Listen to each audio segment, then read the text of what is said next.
आणि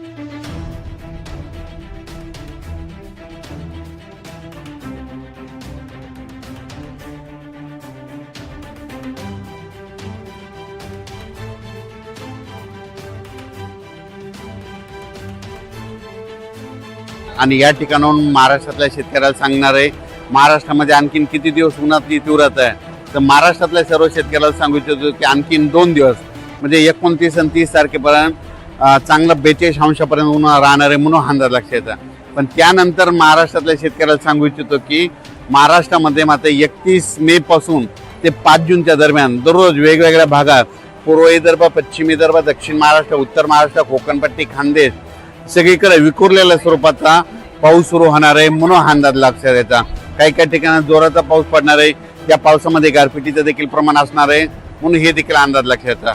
आणि महाराष्ट्रातल्या सर्व शेतकऱ्याला सांगू इच्छितो की एक सर्वप्रथम आनंदाची बातमी, महाराष्ट्रामध्ये 7 जून पासून ते 12-13 जून पर्यंत महाराष्ट्रामध्ये चांगला मान्सूनचा पाऊस येणार आहे म्हणून अंदाज लक्षात येतात.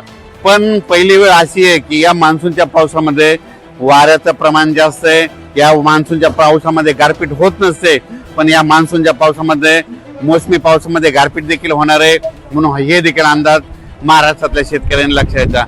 म्हणजे सांगायचं झालं तर 7 तारखेपासून तर 13-14 जून पर्यंत महाराष्ट्रामध्ये दररोज वेगवेगळ्या भागात मान्सून सक्रिय होणार आहे आणि महाराष्ट्रातल्या सर्व शेतकऱ्याची पेरणी होणार आहे म्हणून हे अंदाज देखील लक्षात येतात.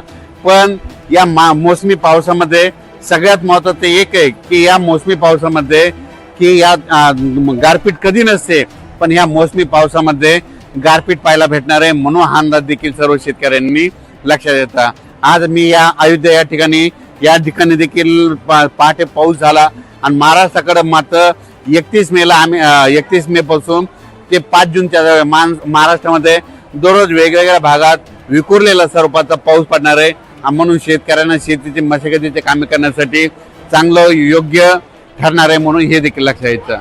आता महाराष्ट्रामध्ये जे पाऊस येणार आहे ह्यामध्ये 31 पासून ते 5 जून 31 मे ते 5 जूनच्या दरम्यान याच्यामध्ये मात्र वादळ खूप राहणार आहे, विजेचं प्रमाण जास्त राहणार आहे, काही ठिकाणी गारपीट देखील होणार आहे म्हणून हा अंदाज लक्षात येतात. हे पाऊस सर्वदूर नाही पडणार, पण भाग बदलत विखुरलेलं सर्वत्र पडणार आहे म्हणून 6 जून पासून ते 12-13 जूनच्या दरम्यान जे मोसमी पाऊस आहे त्याच्यामध्ये त्या पावसामध्ये देखील खूप वाऱ्याचं प्रमाण असणार आहे म्हणून हे देखील लक्षात येतं. तर तुम्हाला एक सांगतो, हे जे मोसमी पाऊस आहे ते काय होणार आहे, हळूहळू थोडा पुढं सरकत संपूर्ण महाराष्ट्र काय होईल 13-14 जून पर्यंत संपूर्ण महाराष्ट्रात दाखल होणार आहे. पण त्यानंतर काय होणार आहे, शेतकऱ्याची पेरणी मात्र 2-3 टप्प्यात होईल. जे गडबड करतील त्यांची ईदभर ज्यांच्याकडे ओल जाईल त्यांची पेरणी काय होईल 10 जून पर्यंत 10-12 जूनला पेरणी लागल, काही जणांची 15 ते 20च्या दरम्यान पेरणी लागल आणि त्याच्यामधून काही जर उरले तर 25 जून ते 30 जूनच्या दरम्यान त्यांची पेरणी लागल आणि त्याच्यामधून जर काही उरले तर 10 जुलै ते 15 जुलैमध्ये एक पाऊस पडणार आहे, त्यामध्ये त्या शेतकऱ्याची पेरणी होणार आहे. पण महाराष्ट्रामध्ये मात्र मान्सून येण्यासाठी खूप पोषक वातावरण आहे. फक्त 2 दिवस 29 आणि 30 2 दिवसात उष्णतेची तीव्र लाट राहणार आहे. 31 मे पासून राज्यातलं वातावरणात बदल होईल. 1 जून पासून काय होणार आहे, उन्हाचा पारा जवळपास 2.5 अंशापासून तर 33-34 अंशापर्यंत वेगवेगळ्या भागात जाणार आहे म्हणून हा अंदाज देखील महाराष्ट्रातल्या शेतकऱ्यांना लक्षात येतो. म्हणजे 1 जून लागल्याच्या नंतर राज्यातला जे 40 अंशाच्या वरचा पारा आहे ते संपूर्ण खाली येणार आहे म्हणून हे देखील अंदाज सर्व शेतकऱ्यांनी लक्षात घ्यायचा.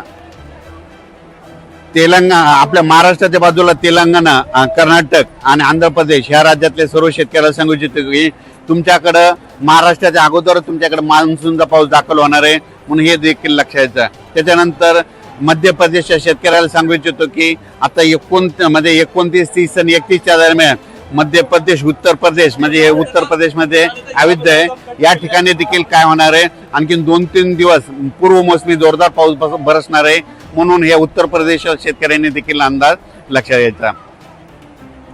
महाराष्ट्रातल्या एक सर्व शेतकऱ्याला सांगू इच्छितो की महाराष्ट्रामध्ये जे मोसमी पाऊस येणार आहे त्या मोसमी पावसामध्ये गारपीट कधीच नसते, पण काय झालं, हे वाढतं तापमान, ग्लोबल वॉर्मिंग, पृथ्वीचं तापमान वाढल्यामुळं या मोसमी पावसात देखील महाराष्ट्रातल्या शेतकऱ्याला मात्र गारपीट पाहायला भेटणार आहे म्हणून हा अंदाज लक्षात यायचा. अचानक वातावरण बदल झाला तर उद्या एक लगेच विषय दिला जाईल. धन्यवाद.